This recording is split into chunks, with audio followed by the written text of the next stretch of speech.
అల్లూరి జిల్లా సమాచారానికి స్వాగతం.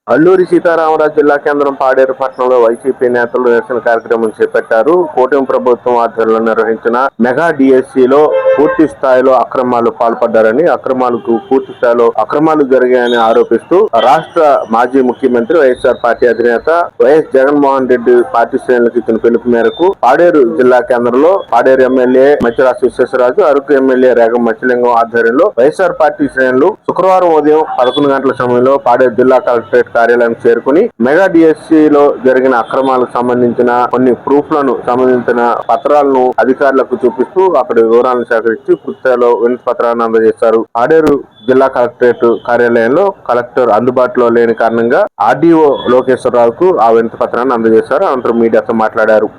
కాంగ్రెస్ పార్టీ ఖచ్చితంగా ఎవరైతే నష్టపోయినటువంటి అభ్యర్థులు ఉన్నారో వాళ్ళకి న్యాయం చేయాలని చెప్పి డిమాండ్ చేస్తుంది. అదే రకంగా కేంద్ర మంత్రి ధర్మేంద్ర ప్రధాన్ ఏదైతే నీట్ పరీక్షలో జరిగినటువంటి అవకతవకల గురించి బాధ్యత వహిస్తూ ఏ రకంగా అయితే రాజీనామా చేశారో, అదే రకంగా ఇక్కడ ఆంధ్రప్రదేశ్ లో ఉన్నటువంటి విద్యాశాఖ మంత్రి నారా లోకేష్ ఈ డిఎస్సిలో జరిగినటువంటి అక్రమాల గురించి బాధ్యత వహిస్తూ తక్షణమే రాజీనామా చేయాలని చెప్పి డిమాండ్ చేస్తున్నాం. అదే విధంగా ఎంతసేపు వైఎస్ఆర్ కాంగ్రెస్ పార్టీ మీదనే దుష్ప్రచారాలు చేయడం, ఎంతసేపు వైఎస్ఆర్ కాంగ్రెస్ పార్టీ నాయకుల మీద అక్రమ కేసులు కానీ వీటికే తప్ప అభివృద్ధి మీద ఏ విధమైనటువంటి శ్రద్ధ లేని ఈ కూటమి ప్రభుత్వానికి మేము ఒకటే హెచ్చరిస్తున్నాం. ఖచ్చితంగా రానున్న కాలంలో మీకు తగిన గుణపాఠం చెప్పడానికి రాష్ట్ర ప్రజలందరూ కూడా సిద్ధంగా ఉన్నారనే విషయాన్ని కూడా ఈ సందర్భంగా తెలియజేస్తున్నాం.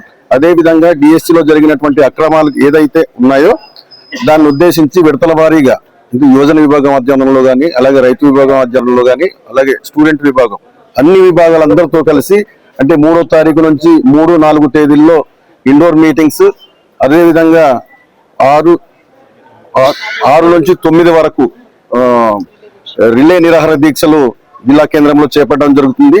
అదే విధంగా 10వ తారీఖున భారీ ఎత్తున ఈ నిరసన ర్యాలీ కార్యక్రమం కూడా జరుగుతుందనే విషయాన్ని కూడా ఈ సందర్భంగా తెలియజేస్తున్నాం. Thank you.